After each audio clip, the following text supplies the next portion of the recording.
এমন বেয়াদবের মতো চেয়ে আছো কেন মেয়ে? এর আগে কখনো পুরুষ মানুষ দেখনি? পূর্বর এমন কথায় কিঞ্চিত লজ্জা পেল মেহরিশ। চুপসে গেল মুখ খানিক। মনে মনে ভাবল, এমন ভাব করছে যেন নিজেকে ওয়ার্ল্ড ওয়াইড হ্যান্ডসাম ভাবে। এখানে কি করছো? আর কার থেকে পারমিশন নিয়ে এই রুমে ঢুকেছ?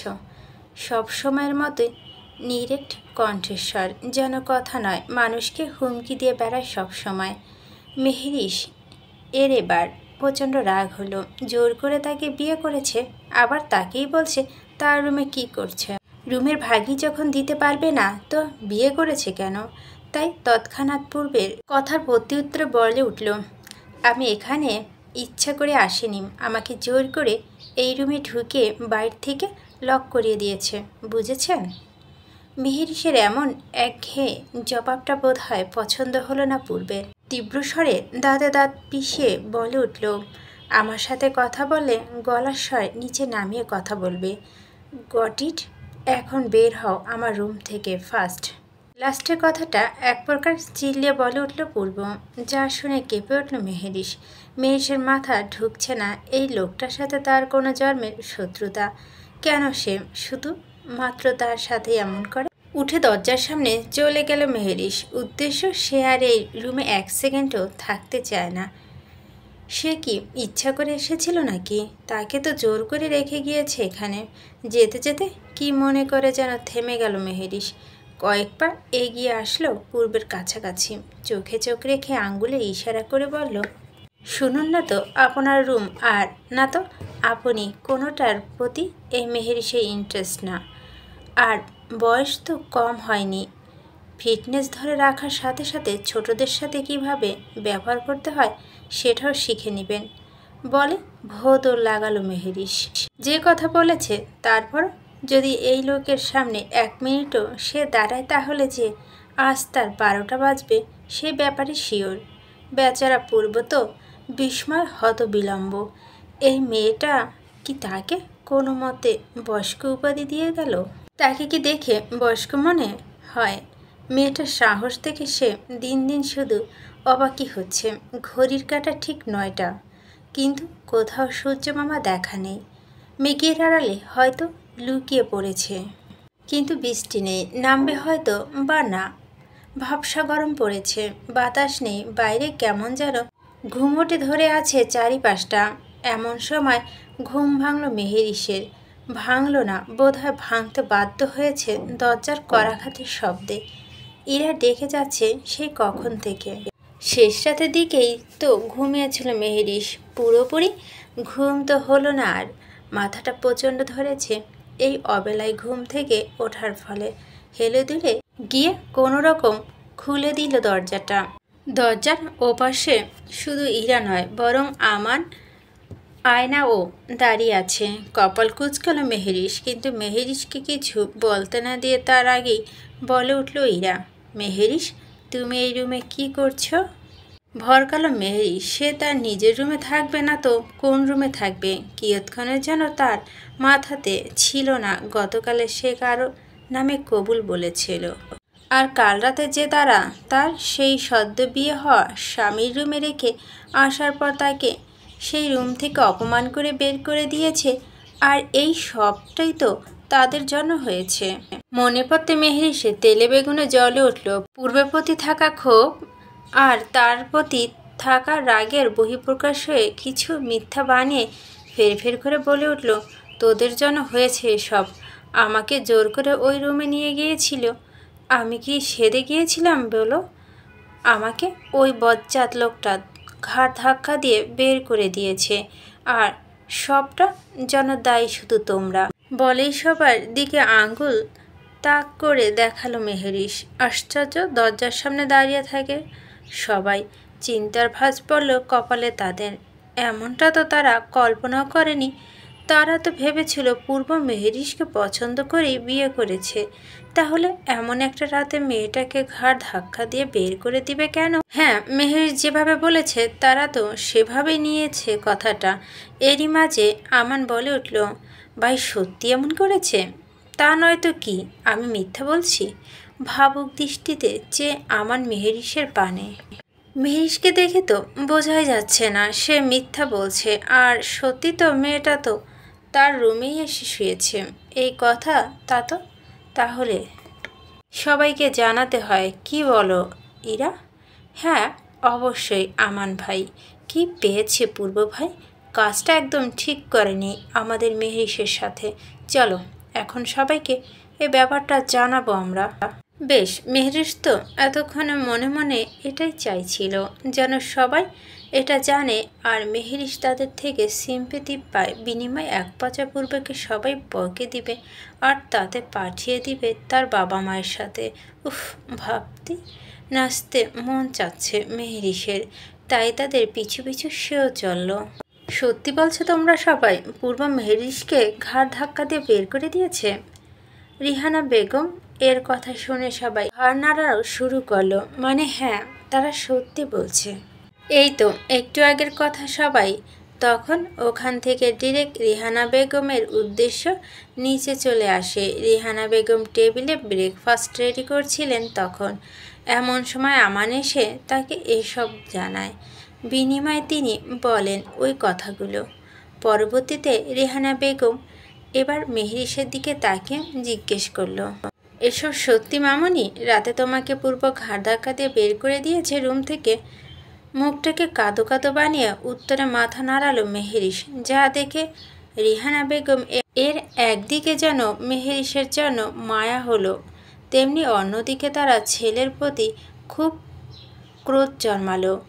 আগে হলে না হয় একটা কথা ছিল, এত পাগলামি করে মেয়েটাকে বিয়ে করলো। তারা তো ভেবেছিল প্রেমে টেমে পড়েই পছন্দ করে বিয়ে করেছে, তাহলে এখন এমন ব্যবহার করছে কেন মেয়েটার সাথে? না, এর কৈফিয়ত তো দিতেই হবে তার ছেলেকে। বসার রুমে উপস্থিত এখন সবাই। মেহরিশ, আমান, ইরা, প্রিন্স, আয়না, মিরাত সবাই বসেছে খাবার টেবিলে। রিহানা বেগম আর আলেয়া বেগম তা পরিবেশন করছে। মিন্নাত বেগম আর ইরার মা বসে বসে সোফাতে কথাবার্তা বলছেন। জলিল মিয়া চলে গেছে অফিসে। আলতাফ সাহেব বসে নিউজ পেপার পড়ছেন। এমন সময় হাজির হলো পূর্ব। এতক্ষণে অশান্ত পরিবেশটা তাকে দেখা মাত্রই মুহূর্তে শান্ত হয়ে গেল। মিন্নাত বেগম তার কথা বলার স্বর খানিকটা কমিয়ে দিলেন পূর্বকে দেখে। মেহরিশ বুঝতে পারেনি এই লোকে এখনও যে বাড়িতে আছে। পূর্ব এসে সোজা তার জন্য বরাদ্দকৃত চেয়ারটি টান দিয়ে বসে পড়ল। পূর্বের পাশে চেয়ারে বসে আমান আর তার পরেরটা মেহরিশ। আজ সকালে খিচুড়ি রান্না করেছে আলেয়া বেগম। ভাইটা চলে যাবে বলে তার একটা পছন্দ মতো খাবার রেঁধেছে তিনি, সাথে কষা গরুর মাংস। এটা আবার পূর্বের বেশ পছন্দ। তবে পূর্বের জন্য আলাদা রান্না করতে হয়েছে, কারণ পূর্বে একদম ঝাল খেতে পারে না সেই ছোটবেলা থেকে। কোনো দিন যদি ভুলও তরকারিতে একটু পরিমাণ ঝাল হয়ে যায় তাহলে আর সে খাবার মুখে নেয় না পূর্ব। না খেয়েই চলে যায় সে। মাংসটাও তার জন্য আলাদা করে রান্না করা হয়েছে। পূর্বকে দেখেই রাহিমা বেগম ছেলের পাশে এসে দাঁড়ালেন। এতবার নির্বিকার কণ্ঠে বললেন, খেয়ে আমার কথা শুনো, তারপর বাড়ির বাইরে যাবে। কিন্তু এতে পূর্বের ওপর কোনো প্রভাব পড়ল কি না বোঝা মুশকিল। সে তো তার খাবার নিয়ে ব্যস্ত। সে কি আদৌ তার মায়ের কথা শুনেছে নাকি না বোঝা গেল না। তবে খবর হয়ে গেল আরেকজনের, তা হলো মেহেরিশ। সে তো তখন বানিয়ে বানিয়ে একটু মিথ্যা বলেছিল। এখন কি হবে যদি লোকটা বলে দেয় যে তাকে ঘাড় ধাক্কা দিয়ে বের করেনি সে? খাওয়া বন্ধ হয়ে গেল মেহেরিশের। গলা দিয়ে বোধ হয় আর নামল না খিচুড়ি। হাত দিয়ে নাড়াচাড়া করতে লাগলো সেগুলো। খাওয়া শেষ মোটামুটি সবার। পূর্ব তো এমনভাবে খেয়েছেন যেন এখানে খাবার প্লেট ছাড়া আর বাকি কিছু উপস্থিত নেই। বার কয়েক আর চোখে দেখেছে মেহরিশ পূর্বকে। হাতে রোলেক্সের এক কালো রঙের ঘড়ি, অফ হোয়াইট রঙের সাদা মাঠা একটা পাঞ্জাবি, চুলগুলো আবার জেলও লাগিয়েছে পিছনে, সেটা করে রেখেছে। কিছু কিছু চুল ভিজা রয়েছে, হয়তো একটু আগেই গোসল করেছে। ইস, কি স্নিগ্ধ লাগছে এই মানুষটাকে দেখতে। এসব পরখ করছে মেহেরিশ। সে কখন থেকে। পূর্ব খাওয়া শেষ, উঠতে যাবে এমন সময় রাহিমা বেগম বলে দাঁড়াও, তোমার সাথে কথা আছে। নিরুত্তর পূর্ব মুখে কিছু বলল না, কিন্তু থেমে গেল মায়ের আদেশে। ছেলেটাকে থামতে দেখে পূর্বর সামনে এসে দাঁড়ালেন রহিমা বেগম। কি শুনলাম আমি এসব পূর্ব? কি শুরু করেছো তুমি এসব? কপাল কুঁচকালো পূর্ব জিজ্ঞাসু দৃষ্টিতে তার মায়ের দিকে এক ভুরু উঁচু করে তাকিয়ে সে। মেহেরিস এতক্ষণে টেবিল থেকে উঠে ইরার পিছু গিয়ে আড়াল থেকে দাঁড়িয়ে আছে, যেন পূর্ব তাকে দেখতে না পায়। কি শুনেছ? সোজা সবটা জবাব পূর্বের। কাল রাতে নাকি তুমি মেহেরিসকে ঘাড় ধাক্কা দিয়ে বের করে দিয়েছ, এটা কি সত্যি? মায়ের মুখে এমন কথা শুনে দাঁত কিরমির করে ইরা পিছে লুকিয়ে থাকা মেহেরিসের দিকে তাকালো পূর্ব। এই মেয়েটা যে বানিয়ে বানিয়ে মিথ্যে বলেছে বেশ বুঝতে পারল সে, কিন্তু বেপরোয়া ভাব নিয়ে উত্তরে বলে উঠল, হ্যাঁ করেছি তো। অবাক সবাই, সব থেকে বেশি তো মেহেরিস। সে যেন মানতেই পারছে না পূর্বের মুখের কথাটি। এতক্ষণে মিন্নাত বেগম আর আলতাফ সাহেবের কানেও পৌঁছে গেছে কথাগুলো। কৌতূহলবশত সামনে এলেন তারা, ব্যাপারটা ভালো করে পর্যবেক্ষণ করার জন্য। এতবার রহিমা বেগম আবার বলে উঠলেন, কি চাচ্ছ তুমি পূর্ব? জোর করে মেয়েটাকে বিয়ে করেছ, তাহলে এখন আবার এমন করছো কেন? বিয়ে করব বলেছি, সংসার না। আশ্চর্য সবাই, কিন্তু আলতাফ সাহেব এর মুখে অবাকের ছিটে ফোঁটাও দেখা গেল না। হয়তো তিনি আগেই আন্দাজ করতে পেরেছিলেন পূর্বের বিয়ে করার পিছনে নিশ্চয়ই কোনো কারণ আছে। কিন্তু ভরকালে উপস্থিত থাকা সবাই পূর্বের কথা শোনা মাত্রই মেহেরিসও বেরিয়ে আসলো ইরার পিছন থেকে। তেতে গেলেন রহিমা বেগম। তুমি কি বিয়েটাকে পুতুল খেলা ভাবছো পূর্ব? কী সব বলছো এগুলো? যা বলছি ঠিকই বলছি। আমি বিয়ে করব বলেছিলাম, সংসার করব, সেটা কি একবারও বলেছি তোমাদের? মানে কি বলতে চাচ্ছ তুমি? গায়ে আঙ্গুল দিয়ে কপাল চুলকে বলে উঠল মেহেরিসকে 3 মাস আমাদের বাংলো বাড়িতে থাকতে হবে, আপাতত জাস্ট এইটুকুই। বিস্ময় কিংকর্তব্য বিমুখ আশেপাশে সবাই। কি বলছে এই ছেলে এসব? মাথা ঠিক আছে? কারো কিছু বলার আগে আলেয়া বেগম পূর্বের উপর রেগে তীর বিড়িয়ে বলে উঠল, তুমি কি পাগল হয়ে গেছো? পূর্ব, কি বলছো এসব আবল তাবল? আমি সজ্ঞানে বলছি এসব ফুপি। মেহেরিসকে আগামী 3 মাস আমাদের বাংলো বাড়িতে থাকতে হবে। এবার যেন আর নিজের রাগ সংবরণ করতে পারল না আলতাফ সাহেব। প্রথমত তার মেয়েকে সে জোর করে বিয়ে করেছে, এখন কি না আবার বলছে বাংলো বাড়িতে থাকতে হবে। রাগের বহিঃপ্রকাশ ঘটলেন পূর্বর দিকে ছোড়া কথার মাধ্যমে। তেতে গিয়ে পূর্বর দিকে আঙ্গুল তাক করে ফের করে বলে উঠল, এই ছেলে, তুমি কি পাগল হয়ে গেছো? তোমার মাথা কি খারাপ হয়ে গেছে?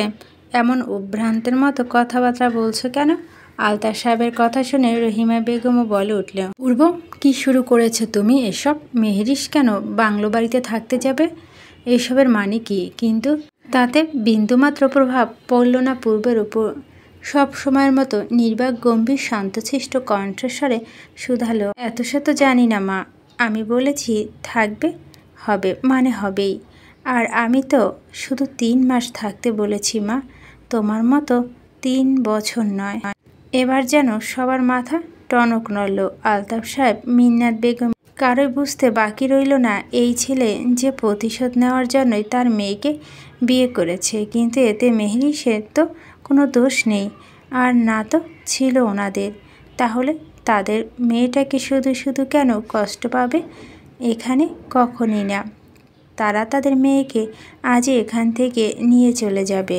মেহেরিস কোথাও যাবে না, আর না তো এখানে থাকবে।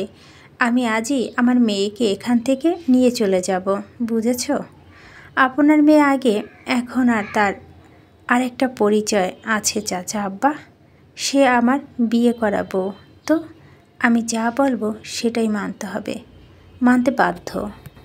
এতক্ষণ নীরব দর্শকের মতোই সবটা দেখে যাচ্ছিল বাড়ির ছোট সদস্যরা। এখানে উপস্থিত থাকলেও বড়দের মুখে সামনে তর্ক করার সাহস নেই কারো। আর তার ওপর যেখানে পূর্ব উপস্থিত, কিন্তু তাদের এসব কথাবার্তা সব কিছু মাথার উপর দিয়ে যাচ্ছে মেহেরিসের। বাকি সবার বাংলো বাড়ি সম্পর্কে ধারণা থাকলেও এই বিষয়টা আজই প্রথম জানল সে। তাদের বাংলো বাড়িও আছে। কিন্তু সেখানে রাখতে চাচ্ছে কেন এই মানুষটা তাকে? মাথার ভিতর অজস্র প্রশ্নরা কিরবির করছে মেহেরিসের। আর প্রিন্সেরও সেম অবস্থা। সে তো বুঝতে পারছে না এখানে কি নিয়ে কথা হচ্ছে। আমান আর বাকি সবাই চুপচাপ দেখে সে চুপ রইল। তারও তো ভীষণ ভয় লাগে এই পূর্ব নামক মানবটিকে। ছেলের কথা দ্বিমত টেনে রহিমা বেগম এবার বলে উঠলেন, পূর্ব, এসব তুমি কিন্তু বেশি বেশি করছো। বেশি কিছুই করছি না আমি। তুমি যদি আমাদের ছাড়া 3 বছর ওখানে থাকতে পারো তাহলে এই মেয়েটা 3 মাস থাকতে পারবে না? আলতাফ সাহেব বুঝতে পারলেন এই ছেলের সাথে উঁচু গলায় কথা বলে যে কোনো লাভ নেই, উল্টো আরও পেঁচে ফেলবে ডাকে। তাই নিজেকে যথাসম্ভব শান্ত রেখে বলে উঠলেন, দেখো বাবা পূর্ব, মেহেরিস আমাদের খুব আদরে। আর ও তো এখনও ছোট। তাছাড়া মেহেরিস তো এখানে আমাদের ছাড়া একাই থাকবে, তাই না? আর আমরা তো মেহেরিসকে ছাড়া কখনো থাকিনি। তুমি যে উদ্দেশ্যে আমাদের আলাদা রাখতে চাচ্ছ সেটা তো এখানে থেকেই পূরণ হবে। বাংলো বাড়িতে থাকার কি দরকার? এখানে থাকা আর বাংলো বাড়িতে থাকা যে এক না, সেটা নিশ্চয় আপনাকে বোঝাতে হবে না। ভুলে কেন যাচ্ছেন? আপনাদের কারণে আমরা আমাদের মায়ের থেকে 3টা বছর হারিয়েছি, যা আমার কাছে 3 যুগের সমান লেগেছে। সেখানে তো আপনাদের আমাকে ধন্যবাদ দেওয়া দরকার। 3 মাস বলছি, 3 বছর নয়। এবার বোধগম্য হলো ব্যাপারটা সবার কাছে। সে তো এই ছেলেটাকে জোর করে মেয়েটাকে বিয়ে করেছে। আহলা বেগম তো মাথা নিচু করে রইলেন, অথচ সেও ভেবেছিল পূর্ব মেহেরিসকে পছন্দ করে। গতকাল তার কাছে ভাইকে কত কথা শুনিয়েছিল তিনি পূর্বর পক্ষপাতিত্ব নিয়ে। আফসোস হচ্ছে ভীষণ তার কর্তৃত্ব কাজ কর্মের জন্য। সে আফসোসের স্বরে বলল, পূর্ব, অতীতে যা হয়েছে এইসব মনে রেখে কি লাভ বলো? আর মেহেরিসের তো দোষ কোথায়? তাহলে মেহেরিস কেন শুধু শুধু শাস্তি পাবে বাবা? আহলা বেগমের কথা শুনে পূর্ব দাঁড়ালো তীক্ষ্ণ চোখে। জোড়া মেহেরিসের দিকে তাক করিয়ে মনে মনে বিড়বিড় করে বলে উঠলেন, ওর সব থেকে বড় ভুল আলতাফ সাহেবের ঘরে জন্মগ্রহণ করা। কিন্তু মুখে উচ্চস্বরে বলে উঠল, আমি এ বিষয়ে আর একটা কথাও বলতে চাই না এখানে। তাই হবে যা আমি বলবো। কিন্তু আমি বলতে চাই, মেহেরিসের কণ্ঠস্বর কানে যাওয়া মাত্রই সবাই মেহেরিসের দিকে তাকালো। পূর্বর সামনে এসে দাঁড়ালো মেহেরিস। এতপর পূর্বের দিকে চেয়ে চোখে চোখ রেখে বলে উঠল, আমি রাজি আপনার কথা মানতে, তবে আমার একটা শর্ত আছে। ভুরু কিঞ্চিৎ উঁচু করল পূর্ব। শেষমেশ কিনা এই বাচ্চা মেয়েরা তাকে সত্য দিচ্ছে। মনে মনে হাসল পূর্ব, কিন্তু মুখে গাম্ভীর্য ফুটিয়ে বলে উঠল, মরার আগে আসামির শেষ ইচ্ছা ও পূরণ করা হয় তো সেই হিসেবে না হয় মেনে নিলাম তোমার সত্যটা। আমি ওখানে যেতে রাজি। আমি জানি না জায়গাটা কেমন, কিন্তু আপনার উপর আমার পুরো বিশ্বাস আছে। আপনি যেহেতু যেতে বলেছেন, নিশ্চয় মানুষ থাকার উপযোগী নয় সেই ব্যাপারে আমি শিওর। তবে তাও আমি যাব, এবং যেখানে 3 মাস থাকবো, পরবর্তী আমাকে 3 মাস পর আমার বাড়িতে যেতে দিতে হবে সারা জীবনের জন্য। এরপর আমাদের মধ্যকার আর কোনো সম্পর্ক থাকবে না। এখন বলেন রাজি? কেন জানি হঠাৎ মেহেরিসের এমন কথা শুনে পছন্দ হলো না পূর্বের। ভিতরটা কেন জানি অজানা কোনো যন্ত্রণা দুমড়ে মুচড়ে উঠল তৎক্ষণাৎ। সেসব কিছুকে পাত্তা না দিয়ে মুখে কঠোরতার সাথে জবাব দিল, ওকে। এদিকে মেহেরিসে থেকে এমন জবাব পেয়ে তাজ্জব বনে গেল বাকি সবাই। এই মেয়েটা কি আদৌ ধারণা আছে বাংলো বাড়ি সম্পর্কে? সব থেকে বেশি অসন্তুষ্ট হলেন যেন রহিমা বেগম। তার তো অভিজ্ঞতা আছে, সেই অভিজ্ঞতা থেকে মেহেরিসের পাশে এসে দাঁড়ালো সে। তারপর রিনরিনে সুরে বলল, মেহেরিস, তুমি কেন রাজি হতে গেলে মা? তোমার কেন আইডিয়া আছে ওই বাড়ি সম্পর্কে? তুমি পারবে না মা, শুধু শুধু জিদ ধরো না। আমি এই ব্যাপারে পূর্বের সাথে কথা বলবো, দেখি তোমাকে কিভাবে সেখানে পাঠায়। মগের মূল্য পেয়েছে নাকি? যা চাইবে তাই হবে। কাকুমণি, তুমি চিন্তা করো না। আর উনি যেহেতু থাকতে বলেছেন, সেটা যে কেমন জায়গা হবে সে সম্পর্কে ধারণা রেখেই আমি রাজি হয়েছি। এদিকে মিন্নাত বেগমের যেন আজ তার মুখের ভাষাটা হারিয়ে ফেলেছে। এতক্ষণ তিনিও তো সবটা নিজের চোখে সামনে দেখেছিল, কিন্তু মুখে কিছু বলার সাহস হলো না তার। কি বলবে সে আজ? তার একটা ভুলের জন্যই তো তার মেয়েটা সাথে এমন হতে যাচ্ছে। কোন মুখে বলবে সেটা তার মেয়েকে? আজ যে চেয়ে চেয়ে দেখা ছাড়া আর কিচ্ছু করার নেই তার। চোখ দিয়ে অজস্র ধারায় পানি পড়ছে তার। মেহেরিসের কাছে গিয়ে জড়িয়ে ধরলেন মেয়েকে, বুকে আলগে নিয়ে ডুকরে কেঁদে উঠলেন তিনি। মেয়েটা এই অবস্থার জন্য কোনো না কোনোভাবে তিনি যে দায়ী। মির্জা মঞ্জিলের সামনে রাখা সাদা রঙের দুটি গাড়ি, একটা করে মেহরিশকে নিয়ে যাওয়া হবে সেই বাংলো বাড়িতে, আর অপরটাতে তার পরিবার যাবে এয়ারপোর্টের উদ্দেশ্যে। আসলে এয়ারপোর্ট আর বাংলো বাড়ি দুটো রাস্তা বিপরীত দিকে, তাই মেহরিশ তার পরিবার এবং মির্জা মঞ্জিলে সবার কাছ থেকে বিদায় নিয়ে বসে পড়েছেন গাড়ির ভিতর। নিজের সমস্ত প্রয়োজনীয় জিনিসপত্র গুছিয়ে ব্যাগ প্যাক করে নিয়েছিল সেই তখনই। মিন্নাত বেগম বুঝিয়েছিলেন মেয়েকে, কিন্তু তাতে কোনো লাভ হলো না। মির্জা মঞ্জিলের সবাই ও একে একে বুঝিয়েছিল মেহেরিশকে যেন সে বাংলো বাড়িতে না যায়। তবে মেহেরিশ বুঝতে চাইলে তো সে একবার যেহেতু চ্যালেঞ্জ নিয়েছে, তাহলে সেটা পূরণ করা ছাড়া দম নেওয়ার মেয়ে মেহেরিশ নয়।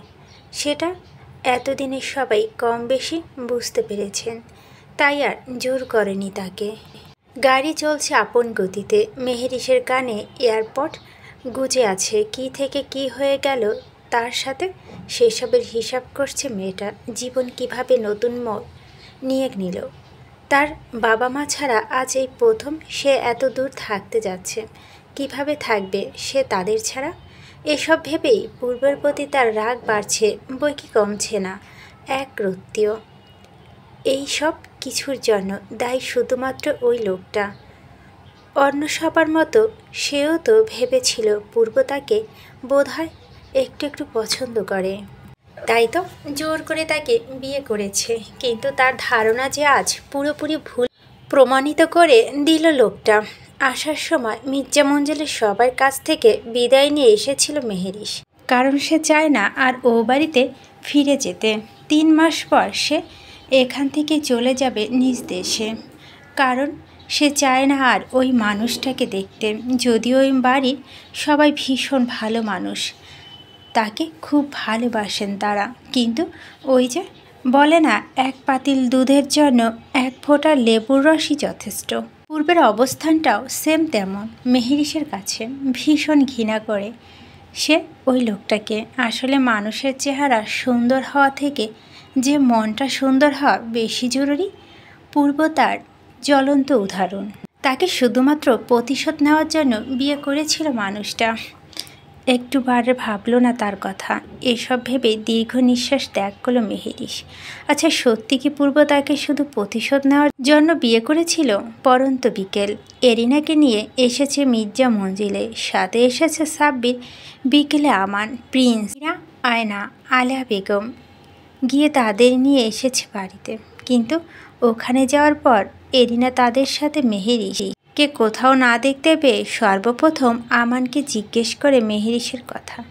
এতে আমান কিছু না বললেও আয়না ফরফর করে সব বলে দেয় আজকের ঘটনা সম্পর্কে। যা শুনে এরিনা প্রচণ্ড রাগ হলেও খুশি হলো আরেকজন, আসলে সিমরান। তখন এরিনার রুমে উপস্থিত থাকার ফলে আয়নার মুখ থেকে সব কথা শুনতে পেয়েছে সে। এতক্ষণে বুঝি সিমরানের দেহে প্রাণ ফিরে এলো বলে।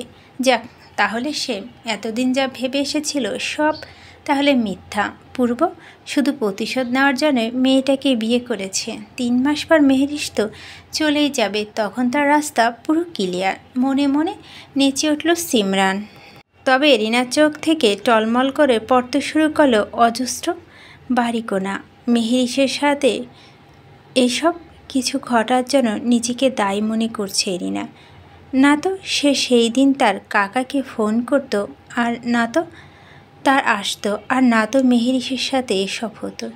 কিভাবে ক্ষমা করবে সে? নিজেকে মনে মনে ভাইয়ের প্রতি তীব্র রাগ জন্মালো এরিনার। সে স্বপ্নেও ভাবেনি তার ভাই মেহরিশের সাথে এমন করবে। তখন থেকে এরিনা না তো করা সাথে আর কথা বলছে আর না কারো প্রশ্নের জবাব দিয়েছে। মির্জা মঞ্জিলে এসে কারো সাথে কোনো কথা না বলে দূরত্ব তার রুমে চলে গিয়েছে। সে সন্ধ্যা ঘুরিয়ে রাত হলো বলে। একটু আগে মেহরিশকে নিয়ে বাংলো বাড়ির উদ্দেশ্যে আসা গাড়িটা থেমে গেছে নিজ গন্তব্যে। আর থামা মাত্রই গাড়ির ড্রাইভার পিছনে ছিটে বসে থাকা মেহরিশকে উদ্দেশ্য করে বলে উঠল, ম্যাডাম চলে আসছি, নামেন। গাড়ির ভিতরে এক প্রকার ঘুমিয়ে কেটেছিল মেহরিশের। কোথায় যাচ্ছে, কার সাথে যাচ্ছে সে ব্যাপারে কোনো হুঁশ জ্ঞান ছিল না। চলন্ত গাড়ি থেমে যায়, দরুন চোখে ঘুমটা হালকা হয়ে এসেছে তার। এরই মধ্যে আবার ড্রাইভারের ডাকে পুরোপুরি চোখ মেলে তাকালো সে। জানালা দিয়ে বাইরে তাকাতে পুরোদমে অবাক মেহরিশ। এখানে বাড়ি কোথায়? চারপাশে শুধু জঙ্গল আর জঙ্গল। এতপর ড্রাইভার এর উদ্দেশ্যে প্রশ্ন ছিল মেহরিশ, এখানে বাড়ি কোথায়? চারপাশে তো শুধু জঙ্গল। আপনি নেমে আমার পিছনে পিছনে আসেন। গাড়ি থেকে নামলো মেহরিশ। ভয়ে আতঙ্কিত হয়ে উঠল মেয়েটা। এটা কোন জায়গায় এসে পড়েছে সে? আশেপাশে তো জঙ্গল ছাড়া আর কিছু চোখে পড়ছে না তার। অজানা ভয়ে গা হিম হিম করে উঠল মেহরিশের। ড্রাইভার গাড়ি থেকে তার ব্যাগপত্র নিয়ে হেঁটে যাচ্ছে সামনে, আর মেহরিশ তার পিছন পিছন হাঁটছে। হঠাৎ একটা পুরানো গেটের সামনে গিয়ে দাঁড়ালো তারা। মেহরিশ ভালো করে লক্ষ্য করতেই দেখতে পেল ভীষণ পুরানো একটা লোহার গেট, যার নাম না জানা লতাপাতা দিয়ে বেরিয়ে ধরেছে। ড্রাইভার সেখানে দাঁড়িয়ে কয়েকবার জোরে জোরে করে নাড়ালো শুরু করলো লোহার গেটটাতে। বেশ কয়েকবার করা নাড়ার পর অবশেষে এক অর্ধবয়স্ক লোক এসে খুলে দিল গেটটি। ড্রাইভার তখন সেই লোকটিকে উদ্দেশ্য করে বলে উঠল, উনি আমাদের গেস্ট, কিছুদিন এখানে থাকবেন। আপনারা কন লাগবো না, হেইডা সোডা স্যার আমারে সকালে সব কইয়া দিছে হের ব্যাপারে। এতবার মেহরিশের উদ্দেশ্যে লোকটি বলে উঠল, আহেন মামুনি, ভিতরে আহেন। বলে ড্রাইভারের হাত থেকে ব্যাগপত্র নিয়ে ভিতরে ঢুকে গেল লোকটি। এদিকে মেহরিশ তো ভিতরে অন্ধকার ছাড়া আর কিছুই দেখতে পারছে না। হ্যান্ডব্যাগ থেকে নিজের ফোনটি বের করলো সে এবং ফোনের ফ্ল্যাশ জ্বালিয়ে ভিতরে প্রবেশ করলো মেহরিশ। ফোনের ফ্ল্যাশে আলোতে যতটুকু দৃষ্টিতে পড়ে সব কিছুই শুধু জঙ্গল আর জঙ্গল। এখানে বাড়ি কোথায় ভেবে পেল না মেহরিশ। আর এই লোকটাও বা এই অন্ধকার কিভাবে থাকে? আচ্ছা আঙ্কেল, একটা কথা জিজ্ঞেস করি, এখানে এত অন্ধকার কেন, আর এই অন্ধকারে আপনি কিভাবে থাকেন? মেহরিশের কথায় পিছনের দিকে না ফিরেই হাঁটতে হাঁটতে লোকটি জবাব দেয়, এখানের কারেন্ট বেশি থাহে না মামুনি, একবার যায় আবার আহে, আর বহুদিন ধইরা কেউ এইখানে দেখে সৌর বিদ্যুৎটাও নষ্ট হয়ে গেছে। হের লাইগা অন্ধকারটা দেখা যায়। কারেন্ট আইয়া পড়ব এখনই, গেছে তো মেলা সময় আগে। বলতে বলতেই কারেন্ট চলে আসলো। লাইটের আলোতে এতক্ষণ মেহরিশের চোখের সামনে ভেসে উঠল বহু পুরানো আমলে জমিদারি একটা দোতলা বিল্ডিং। তার সাথে সাথে লাইটের আলোতে স্পষ্ট দেখতে পেল বিল্ডিংয়ের চারপাশে মেলে থাকা গাছগাছালিগুলো। এগুলোতে গাছ বললে ভুল হবে, বলা চলে এক প্রকার জঙ্গল, হয়তোবা তার থেকে ভয়ানক কিছু, যা দেখে মেহরিশের অন্তরাত্মা কেঁপে উঠল। কিভাবে থাকবে সে এতদিন এই ভয়ঙ্কর ভূতের বাড়িতে? এখানে 3 মাস তো 3 দিন থাকতে পারবে কি না সন্দেহ। এখন সে হাড়ে হাড়ে বুঝতে পারছে কেন সবাই তাকে এখানে আসতে বারবার নিষেধ করেছিল, আর কেনই বা ওই বজ্জাত লোকটা এত কনফিডেন্টলি তার দেওয়া সত্যটা মেনে নিয়েছিল। কিভাবে থাকবে সে এই বাড়ি, তাও আবার একা? না, একা বোধ হয় তার সামনে থাকা এই লোকটাও তো তার সাথে থাকবে। আচ্ছা, এই লোকটা এখানে থাকে ভয় কিভাবে? ভয় লাগে না তার? মনে মনে এসব ভেবে বলে উঠল, আঙ্কেল আপনি এমন জঙ্গলে এই ভূতের বাড়িতে একা থাকেন, ভয় লাগে না আপনার? মেহরিশের কথাতে বোধহয় লোকটা মৃদু হাসল, তবে আবছা আলোতে বোঝা গেল না তা। তবে মুখে বলে উঠল, ভূতুরে কায়েন না মামুনি, এইটা আফনের দাদা বহু শখের বাড়ি আইছিল। হে নাহি অনেক শখ কইরা নিজে এই বাড়ি বানাইছিল। তার লাইগা কিন্তু ব্যবসার কাজ থাকতে পারে নাই বেশি দিন। হের মাইয়া পোলাডাও তো এখন শহরে থাহে, তবে মাঝে মাঝে ছোট স্যার আহেন এখানে, তখনই আমি আহি। এই গেলে গা, আমিও যাই গা। আজ সকালে স্যার ফোন দিয়ে কইল বাড়িতে নাকি মেহমান আইব আর মেলা দিন নাকি থাকবো। হের লাইগেই তো আমি এখন আইছি, আর সকালে তোমার চাচিও আইব। লোকটার কথা পিঠে ছোট স্যার এর মানেটা হয়তো বুঝতে পারল মেহেরিস। কথা ঘোরানোর ন্যায় আবারও বলে উঠল, আচ্ছা আঙ্কেল, আপনি কি আমাকে চেনেন? না মামনি, তবে শুনছি আপনি নাহি হ্যাগো গেস্ট। কি হন আপনি হ্যাগো? আমার বাবার নাম আলতাফ মির্জা। থেমে গেল লোকটা, তৎক্ষণাৎ পিছে তাকালো মেহেরিসের দিকে। চোখ দুটো বড় বড় করে তাকে মেহেরিসের পানে। শিওর হওয়ার জন্য আবারও জিজ্ঞেস করে উঠল, আপনি আলতাফের মাইয়া? জি, আর আমার নাম মেহরিস। চোখের পানি টলমল করছে লোকটার। ব্যাগগুলা ওখানে রেখে সামনে এগিয়ে আসলো মেহেরিসের কাছে। এসে ফের বলে উঠল, আপনি সত্যি আমগো আলতাফের মাইয়া? আলতাফ দেশে আইছে কই? কত বছর আগে দেখছিলাম পোলাডারে। ছোট ভাইয়ের মতো আসিল আমার। কত স্মৃতি আছে হ্যার লগে আমার। সেই যে গেল বিলেত, আর খবর নিল না আমগো। বলেই চোখের কোনায় জমে থাকা পানিগুলো মুছতে শুরু করলেন তিনি। ধরণীতে সূর্য উদয় হয়েছে সেই কখন। বিছানায় শুয়ে আছে মেহেরিস এলোমেলোভাবে। কাল সারা রাতে এক ফোঁটা ঘুমাতে পারেনি মেয়েটি। প্রথমত সারা রাত সে রুমের লাইট জ্বালিয়ে রেখেছিল, তার উপরে এমন জঙ্গলের মাঝে পরিবারকে ছাড়া একা। ভয়ে দু চোখের পাতা এক করতে পারেনি আর মেয়েটি। বারবার কারেন্ট যাওয়ার দরুন ফোনের ফ্ল্যাশ অন করে রেখেছিল সারা রাত, যার ফলে ফোনের চার্জ শেষ হয়ে বন্ধ হয়ে পড়ে আছে সেটি। এখানে যে কারেন্ট আছে সেটাই যে অনেক। ভীষণ খারাপ লাগছে তার। শরীর মন কোনোটাই যে সায় দিচ্ছে না তাকে।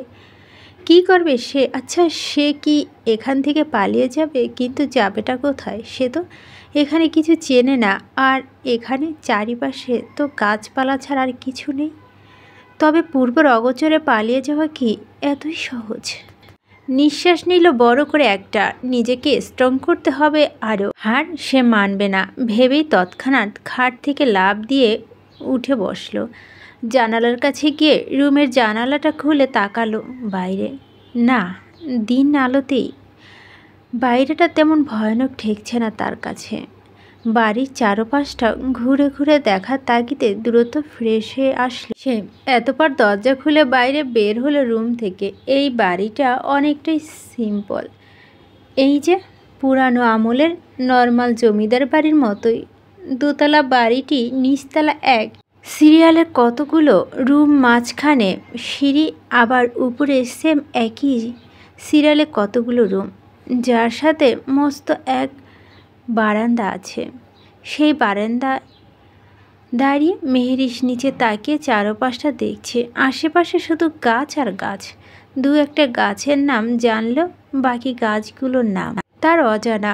বাড়ির নিচটা ভালো মতোই দেখা যাচ্ছে। সিঁড়ি দিয়ে নিচে নেমে এলো সে। নামতে নামতে হঠাৎ চোখ গেল একটা রুমের দরজাতে তালা ঝুলানো।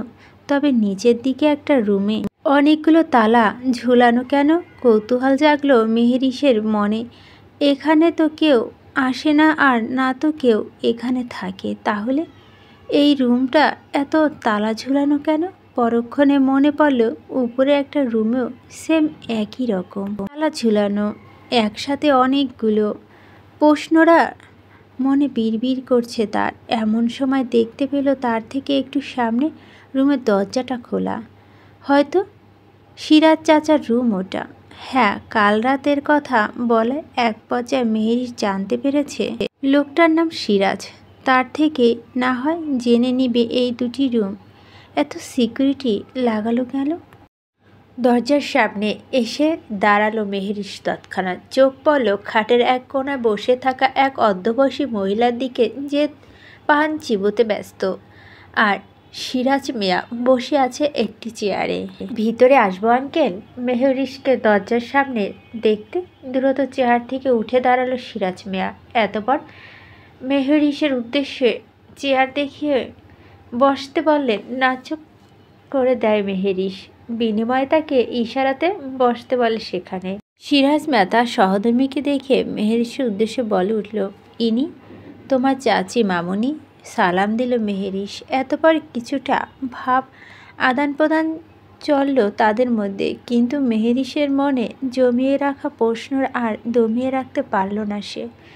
কথা বলার এক পর্যায়ে বলে উঠল, আচ্ছা আঙ্কেল, সিঁড়ি দিয়ে নামার সময় দেখলাম দুটো রুমে দরজার সামনে এতগুলো করে তালা ঝুলানো, এত সিকিউরিটি কেন? মেহরিশের প্রশ্নের জবাবে সিরাজ মিয়া বলে উঠল, ওই উপরের রুমটা তো ছোট স্যারের। স্যার মাঝে মাঝেই এখানে আহেন আর হের কাজের নানা জিনিসপত্র আছে দেখা স্যার ওইগুলা ভালো কইরা তালা মাইরা রাখতে কয়ে সব সময়। আর নিচেরটা মেহরিশের কথা কি কানে যাওয়ার মাত্রই সিরাজ মিয়া তার সহধর্মিনীর পানে একে অপরের সাথে আড়াআড়িভাবে কিয়ৎক্ষণ চেয়ে রইল। এতপরে কথা ঘুরানোর ন্যায় বলে উঠল, আপনি নাস্তা করবেন না মামুনি? বেলা অনেক হইছে, এখন নাস্তা কইরা লন আগে। দেখেন আপনার চাচি আপনার লাইগা কি রান্না কইরা আনছে। এমন সময় হঠাৎ বাড়ির গেটের সামনে গাড়ির হর্নের শব্দ চুকালো সবাই। এখানে তো মানুষ আসার দায়, সেখানে আবার কে এলো এই অবেলায়? সিরাজ মিয়া এক প্রকার দৌড়ে চলে গেল গেটের বাইরে। তরজলদি গেটের সামনে গিয়ে গেট খুলে দিল সে। এদিকে কৌতূহল মেহরিশে এনেছে দেখার জন্য সিরাজ মিয়া পিছু পিছু গিয়ে গেটের সামনে এসে দাঁড়ালো। কয়েকজন লোক বাড়ির ভিতরে প্রবেশ করছে, আর তাদের সবাই সাথে ইলেকট্রিক জিনিসপত্র, যা দেখে বোঝা যাচ্ছে এরা কোনো কিছু ঠিক করতে আসছে। কৌতূহল মেহরিশে সিরাজ মিয়াকে উদ্দেশ্য করে বলে উঠল, এরা কারা আঙ্কেল? ওনারা নাকি সৌর বিদ্যুৎ আর বাড়ির অন্যান্য সব জিনিসপত্র ঠিক করতে আইছে। ছোট স্যার নাকি হ্যাগরে পাঠাইছে। অনেকক্ষণ যাবৎ বাজতে থাকে ভাইব্রেট ফোনটার শব্দ। মেহরিশের ঘুমের বেগতিক ব্যাঘাত সৃষ্টি হলো। ঘুমের ওষুধ খাওয়ার মেহরিশের চোখ দিয়ে ভালো করে তাকাতে না পারলেও ঘুম পুরোপুরি ভেঙে গেছে সেই শব্দে। মেহরিশের কাছে এখন পৃথিবীর সব থেকে বিরক্তকর শব্দ মনে হচ্ছে তার ফোনের এই শব্দটি। ঘুম ঘুম চোখে শব্দের উৎস ধরে হাতড়িয়ে ফোনটা মুখের সামনে আনলো মেহরিশ। ততক্ষণে কল কেটে গেছে। মেহরিশের নাম্বারটা না দেখে ফোনটা আবারও ফেলে দিলে সেখানে। কিন্তু হঠাৎ এই মেহরিশের ষষ্ঠ ইন্দ্র সচল হয়ে উঠল যেন। নাকে কোনো বডি স্প্রে তীব্র ঘ্রাণ টের পেতেই ঘুম ঘুম দু চোখে তৎক্ষণাৎ পুরো দমে খুলে ফেলল মেহরিশ। ঘ্রাণটা তার পরিচিত, আগেও এমন ঘ্রাণ এর সম্মুখে হয়েছে মেহরিশ, কিন্তু ঘ্রাণের সেই কাঙ্ক্ষিত মানুষটি এখানে আসবে কেন? বালিশটা খাটের ডেস্কের সাথে রেখে মাথা হেলান দিয়ে বসল সে। তাকালো দরজার পানে। দরজাটা খোলা, জানালা খোলা থাকায় দরুন তিরতির করে ঠান্ডা বাতাস আসছে সেটা দিয়ে। শরীরে ম্যাচম্যাচ ভাবটাও কমছে আগের থেকে, একটু ভালো লাগছে। ফোনটা ধরে সময় দেখে নিল। রাত 11টা বাজতে চলল। এত রাতে নিশ্চয় ওই দয়া মায়াহীন মানুষটা তার রুমে এই জঙ্গলের মাঝে আসতে যাবে না। ফোনটা নিয়ে কল লিস্ট চেক করতে দেখতে পেল অনেকগুলো মিসড কল। বেশিরভাগ তার বাবা দিয়েছে। আর সারা দিন তেমন কথা হয়নি দেখে বোধহয় চিন্তা করছিলেন তিনি। তাই বাবার নাম্বারে আগে কল দিল মেহরিশ। বোকা মেহরিশ কি একবারও ভেবে দেখেছিল এই অবেলায় গভীর জঙ্গলে ঝুম বৃষ্টিতে ডাক্তার এলো বা কোথা থেকে কেই বা নিয়ে আসলো তাকে? এর মাঝে কেটে গেছে আরও 60টা দিন। পূর্ব সেই দিন রাতে চলে এসেছিল বাংলো বাড়ি থেকে। তখন রুমে গিয়ে ড্রাইভারকে ফোন করে আসতে বলেছিল সে। ড্রাইভার গাড়ি নিয়ে আসতে আর তার যেতে যেতে প্রায় সকাল হয়ে গিয়েছিল। আজ পূর্বের ইলেকশন, নিত্যদিনের চেয়ে আজ ব্যস্ততাটা যেন আকাশচুম্বন। ভীষণ ব্যস্ত সে। কাল রাতে সে মির্জা মঞ্জিলে এসেছিল উদ্দেশ্য বড়দের থেকে দোয়া নেওয়ার, তাই ঠিক করেছে আজ সকালে নাস্তা বাড়িতে করেই তারপর বাইরে যাবে। সেই উদ্দেশ্যে নিচে নেমে এলো। আমান বসে আছে খাবার টেবিলে। রহিমা বেগম আর আলেয়া বেগম আমানকে খাবার বেড়ে দিচ্ছে। প্রিন্স এখনও উঠেনি ঘুম থেকে। পূর্ব এসে বসলো তার চেয়ারটিতে। পূর্বকে দেখা মাত্রই রহিমা বেগম ছেলেকে আড়াল করে দ্রুত কিচেনে চলে গেল। পূর্ব চেয়ারে বসার পর নিজের থেকে বলে উঠল, মা নাস্তা দাও। পূর্বর কথা শুনেও না শোনার মতো নিজের কাজ করতে থাকলে রহিমা বেগম। এতে পূর্ব আবারও উচ্চকণ্ঠে বলে উঠল, কি হলো, নাস্তা দিবে না? কখন থেকে বসে আছি। ছেলের উচ্চ শব্দ পাওয়া মাত্রই এবার রহিমা বেগম আমানকে উদ্দেশ্য করে বলে উঠলেন, আমান, ওকে বলে দাও যে বয়সে মানুষ নিজের ছেলে মেয়ে নিয়ে খেয়াল করে সে বয়সে এসে মায়ের কাছে নাস্তা না চাইতে। বিয়ে করেছে বউকে দূরে রেখে আর যেন মায়ের কাছে নাস্তা না চায়। আমান আর বলা লাগলো না। কথাগুলো পূর্ব সবই শুনতে পেল। তাকে শুনিয়ে শুনিয়েই তো ইনডাইরেক্টলি আমানকে উদ্দেশ্য করে বলেছে কথাগুলো। এসব কোন ধরনের বাচ্চামো মা? আজকে আমার বিশেষ একটা দিন, আর এই দিনে আমি কোনো কাহিনী চাই না। কি শুরু করছো এসব? আমান, ওকে বলে দাও এখানে আমরা কোনো কাহিনী করিনি। কাহিনী যে শুরু করেছে তাকেই বলো শেষ করতে। বাড়ির বউকে বাড়িতে নিয়ে আসতে বলো। এতপর তার হাতে যত খুশি নাস্তা বেড়ে বেড়ে খাবে। আমান যেন এমন কথার সুযোগেরই অপেক্ষায় ছিল। রাহিমা বেগমের সাথে তাল মিলিয়ে বলে তৎক্ষণাৎ বলে উঠল, হ্যাঁ মামুনি, তুমি ঠিকই বলছো। জানো কাল রাতে আমি কি স্বপ্ন দেখেছি? দেখি দুটো ছোট ছোট বাচ্চা আম্মাকে এসে বলতাছে, চাচু চাচু আমাদের চকলেট কিনে দাও। বাচ্চা কাচ্চা ছাড়া বাড়িটা কেমন শূন্য শূন্য লাগে। এবার যেন তেতে গেল পূর্ব। একরাশ বিরক্তি নিয়ে উঠে গেল চেয়ারে থেকে, ঘটাঘট কদম ফেলে চলে গেল বাড়ির বাইরে। এদের এমন অদ্ভুত অদ্ভুত কথাবার্তা সহ্য হবে না আর।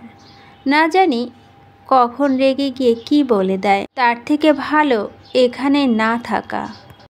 পূর্ব ক্লাবের সামনে যেন মানুষের ঢোল নেমেছে, আর সবাই তার শুভাকাঙ্ক্ষী। একটু আগে ঘোষণা করা হয়েছে বর্তমান এমপি সাবির সাহানা পূর্ব। আজ যেন খুশিরা বাদ ভাঙছে না ক্লাবের ছেলেপুলেদের। অনেকেই তো খুশিতে বোম ফোটানো শুরু করে দিয়েছে। জায়গায় জায়গায় মিছিল বের হয়ে গেছে ইতিমধ্যে। আমানও চলে এসেছে তাদের সাথে যোগ দিতে। যত যাই হোক, ভাইয়ের এমন বিজয় দিনে বোধ বাধা বিপত্তি ভুলে সে উদযাপন করা এখন মূল উদ্দেশ্য। প্রিন্স তো সাথে করেই ক্যামেরা নিয়ে এসেছে। তাদের এই সুন্দর মুহূর্তগুলো ক্যামেরাবন্দি করে রাখবে বলে। পূর্ব অফিসে যেন আজ কোনো ফুলের বাগান থেকে কম নয়। সবাই তাদের নতুন এমপিকে স্বাগতম জানাতে ব্যস্ত। আজকের দিনটা যেন পূর্ব জীবনের পাতায় একটা স্মরণীয় দিন হয়ে গেঁথে রইল। সমাজসেবা করা যে তার ছোট থেকেই রক্তে গাঁথা। মানুষদের কষ্ট সহ্য করতে পারে না সে। মানুষের জন্য সে নিজের জীবন দিত দুবার। ভাবে না তো খারাপদের জীবন কেড়ে নিত। দ্বিধাবোধ করে না পূর্ব। পরের দিন সকালবেলা বাংলো বাড়িতে। আজ মেহেরিসের 15 দিন পার হলো এই বাড়িতে। সেদিন জ্বর হওয়ার পরের দিন জানতে পারে যে পূর্ব সেদিন রাতে ডাক্তার নিয়ে এসেছিল। আর সেই দিন যে সে ঠিক মানুষের উপস্থিত টের করতে পেরেছিল, এটা তাহলে সত্যি। তবে মনে মনে অনেক প্রশ্ন জন্মালো মেহেরিসের। এতই যখন দরদ, তাহলে এখানে কেন রেখে গেল তাকে? অসুস্থ দেখেও তো রেখে চলে গেছে। সিরাজ মিয়া তো সেই কত প্রশংসা পূর্বের জন্য। যাই হোক, সিরাজ মিয়া তো আর জানে না আলতাফ সাহেবের মেয়ে হওয়া ছাড়াও তার যে নতুন আরেকটা পরিচয় আছে। ছাদের উপর দাঁড়িয়ে মেহেরিশ। বাড়ির ছাদটা তার খুব পছন্দ হয়েছে। আশেপাশে গাছের মধ্যে নানা রকমের পাখিদের কিচিরমিচির শব্দ শুনতে ভালো লাগে মেহেরিশের। শূন্যতা ভাবটা কিছুটা কমে যায়। মনে হয় আশেপাশে আরও অনেকেই আছে যারা ঠিক তার মতোই এই জঙ্গলের বন্দি। কিছু কিছু পাখিদের তার ফোনে ক্যামেরা দিয়ে ছবিও তুলে নেয় সে। ঠিক তেমনি কৃষ্ণচূড়া গাছের ডালে বসা একটা পাখির ছবি তুলতে যাবে এমন সময় হঠাৎ বাড়ির গেটের সামনে হর্নের শব্দ। ছাদের কিনারায় এসে দাঁড়ালো সে। এখানে আবার কে এলো? মনের মধ্যে এক ঝাঁক কৌতূহল নিয়ে ছাদের কিনারায় ঘেঁষে দাঁড়ালো। তবে গাছের পাতার যেন স্পষ্ট দেখা গেল না কিছুই। এরই মধ্যে দেখতে পেল সিরাজ মিয়া এক প্রকার দৌড়ে গেটের কাছে চলে গেল। হয়তো কেউ এসেছে। মাথাটা একটু নিচু করে গাছের পাতাগুলো দুহাত দিয়ে সরিয়ে চেয়ে রইল সে। হঠাৎ চোখের সামনে ভেসে উঠল দৃশ্যটা, যেন তার ছোট্ট হৃৎপিণ্ডটা থামিয়ে দিল। আমান আর সাব্বির একটা বিধ্বস্ত লোককে ধরে নিয়ে বাড়ির ভিতরে ঢুকলো।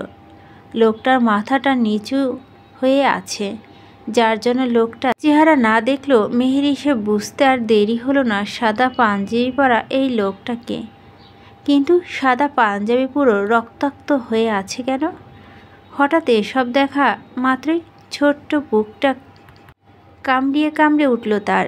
লোকটার বুকে বাঁ পাশে বিধ্বস্ত লাগছে দেখতে, যেখান থেকে রক্ত চুয়ে চুয়ে পড়ছে। মেহেরিশের ছোট্ট মস্তিষ্ক যেন কাজ করা বন্ধ করে দিল। চোখের সামনে ঘটনাগুলো সত্যতা যাচাই করতে দুহাত দিয়ে দু চোখ কসলিয়ে নিল। আমানরা আর একটু সামনে আসতে স্পষ্ট দেখতে পেল সেই দৃশ্য। এক সেকেন্ড দেরি না করে দৌড়ে নিচে নামার উদ্দেশ্যে এক সিঁড়ি নামতে দেখতে পেল সিঁড়ি দিয়ে আমান আর সাব্বির বিধ্বস্ত অবস্থায় ধরে নিয়ে আসছে পূর্বকে। পূর্বকে হঠাৎ এমন বিধ্বস্ত অবস্থায় দেখে প্রচণ্ড ভরকালো মেহেরিশ। কিছু যে বলবে মুখে কথা আসছে না তার। স্থির হয়ে দাঁড়িয়ে রইল সেখানেই। তাদের ঠিক পিছনে দেখতে পেল ইউনিফর্ম পরা দুজন মধ্যবয়স্ক লোক সাদা অ্যাপ্রন পরে আছে। সিরাজ মিয়া আগে দৌড়ে এসে দোতলায় ঠিক কোনায় রুমটায় চাবি দিয়ে এক এক করে তালাগুলো খুলে দিল সযত্নে। মেহেরিশ তো এখনও এখানে সেভাবে দাঁড়িয়ে। পূর্বকে রুমে ঢুকে খাটের ওপর শুয়ে দিয়ে বের হয়ে আসলো আমান আর সাব্বির। তখন সে দুজন ডাক্তার রুমের ভিতরে ঢুকে দরজা বন্ধ করে দিল তাদের মুখ বরাবর।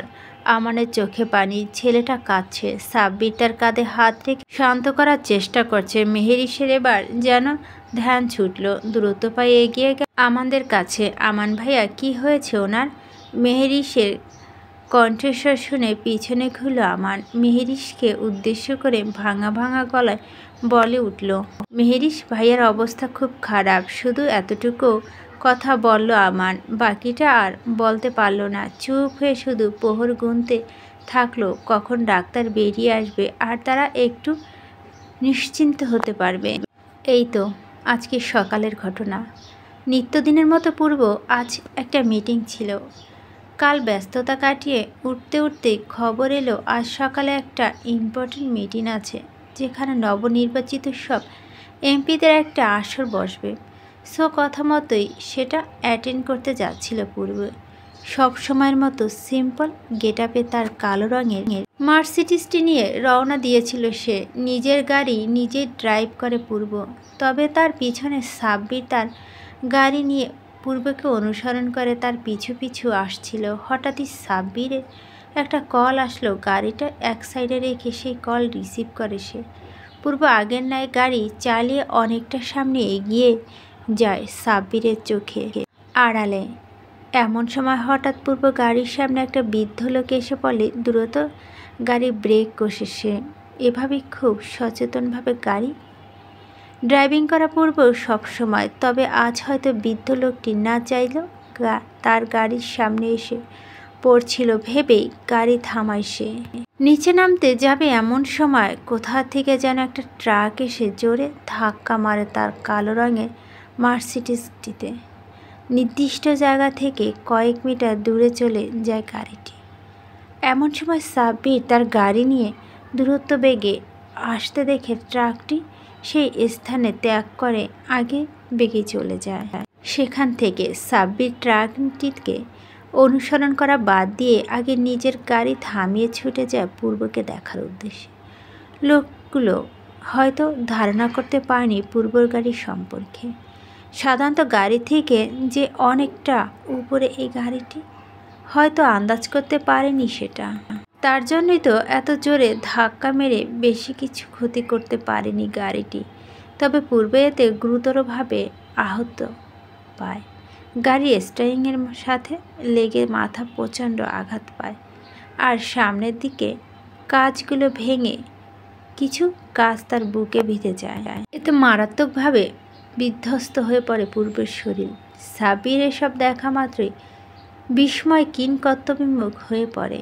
কি করবে ভেবে আমানকে ফোন লাগায় সে তৎক্ষণাৎ।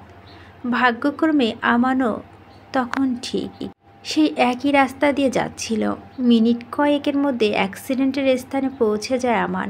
আর তখনই তারা মিলে সিদ্ধান্ত নেয় তাকে এখন যে শহর থেকে দূরে কিছুদিনের জন্য সবার এবং মিডিয়ার আড়ালে রাখা ভালো। এটা যে একটা প্ল্যান করে অ্যাক্সিডেন্ট সে সম্পর্কে শিওর তারা। এজন্যই তাদের সেই বাংলো বাড়িতে নিয়ে আসে তৎক্ষণাৎ। আসার সময় পূর্ব পার্সোনাল ডাক্তারকে সাথে করে নিয়ে আসে তারা। প্রায় 30 মিনিটের মাথায় বেরিয়ে আসে পূর্ব রুম থেকে দুজন ডাক্তার। আমানকে কিছুটা আশ্বস্ত করতে তার কাঁধে হাত রেখে বলে বেশি টেনশন না করতে, কিছুদিন রেস্ট নিলে ঠিক হয়ে যাবে তার ভাই। এটা শোনার পর আমান যেন আজ আকাশ ছোঁয়ার মতো খুশি। মেহেরিশ ও ঠিক এতক্ষণ যাবৎ দাঁড়িয়েছিল আমানের পাশেই, তবে আর কিছু জিজ্ঞেস করেনি সেই আমানকে। বুঝতে পেরেছিল তার মনের অবস্থা, এজন্য আর প্রশ্ন করেনি সে। তবে চিন্তা তো তারও হচ্ছে ওই পাষণ্ড লোকটার জন্য। না চাইতো কয়েক ফোঁটা চোখের পানি ও গড়িয়ে পড়েছিল তারও চোখ থেকে। কেন পড়েছে হয়তো উত্তরটা তারও জানা নেই, তবে মনে মনে কতবার যে আল্লাহকে ডেকেছে সেটা তো কেবল সেই জানে। তাদের মধ্যে একজন ডাক্তার হঠাৎ আমানকে পিছন থেকে মেহেরিশকে দেখে বলে উঠল, আরে তুমি এখনও এখানে? শরীর কেমন তোমার? আর জ্বর এসেছিল? দুপাশে মাথা নাড়ালো মেহেরিশ। সেদিন অজ্ঞান থাকা তরুণ ডাক্তারের চেহারা দেখতে পায়নি সে, তবে পূর্বের পার্সোনাল ডাক্তার এসেছিল সেটা বুঝেছিল। হয়তো এটা সেই ডাক্তার, না হলে তার জ্বরের খবর জানবে কী করে? তারপর সে ডাক্তারটি নিজেই বলতে শুরু করলো, তো জামাইয়ের বেশি বেশি সেবা করো, কিন্তু তোমার হাজবেন্ডকে কিন্তু এখন সম্পূর্ণ রেস্টে থাকতে হবে। কোথাও যেতে দিও না, কিছুদিন রেস্টে থাকতে বলো। তোমার হাজবেন্ডের কিন্তু তোমার জ্বরের খবর শুনে পাগলের মতো ছুটে এসেছিল বৃষ্টির মধ্যে আমাকে নিয়ে।